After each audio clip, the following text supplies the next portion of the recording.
بسم اللہ الرحمن الرحیم۔ السلام علیکم ناظرین، کیسے ہیں آپ؟ امید ہے آپ سب خیریت سے ہوں گے۔ اگر آج آپ لوگوں نے درود پاک نہیں پڑھا تو برائے مہربانی درود پاک پڑھ لیجئے۔ آج کا ہمارا واقعہ ہے اللہ کو ماننے اور اللہ کو جاننے میں کیا فرق ہے۔ بغداد کے مشہور شراب خانے کے دروازے پر دستک ہوئی۔ شراب خانے کے مالک نے نشے میں دھت ننگے پاؤں لڑکھڑاتے ہوئے دروازہ کھولا تو اس کے سامنے سادہ لباس میں ایک پروقار شخص کھڑا تھا۔ مالک نے اکتائے لہجہ میں کہا، معذرت چاہتا ہوں، سب ملازم جا چکے ہیں، یہ شراب خانہ بند کرنے کا وقت ہے، آپ کل آئیے گا۔ اس سے پہلے کہ مالک پلٹتا، اجنبی نے اس کے کندھے پر ہاتھ رکھ کر کہا، مجھے بشر بن حارث سے ملنا ہے، اس کے نام بہت اہم پیغام ہے۔ شراب خانہ کے مالک نے چونک کر کہا، بولیے، میرا نام ہی بشر بن حارث ہے۔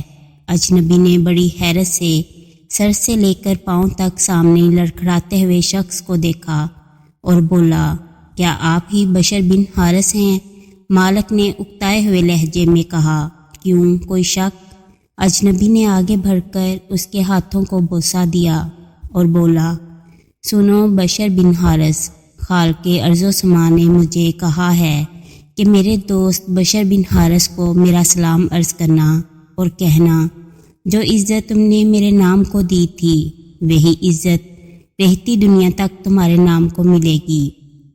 اتنا سننا تھا کہ بشر بن حارث کی نگاہوں میں وہ منظر گھوم گیا جب ایک دن حسب معمول وہ نشے میں دھت چلا جا رہا تھا کہ اس کی نظر گندگی کے ڈھیر پر پڑے ایک کاغذ پر پڑی جس پر اسم اللہ لکھا تھا۔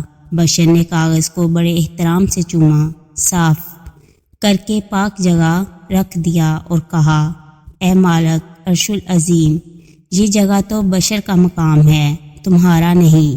بس یہی ادا بشر بن حارث کو بشر حافی بنا گئی، وہی بشر حافی جس کے متعلق اپنے وقت کے امام احمد بن حنبل فرمایا کرتے تھے، لوگوں، جس اللہ کو احمد بن حنبل مانتا ہے بشر حافی اسے پہچانتا ہے۔ سبحان اللہ۔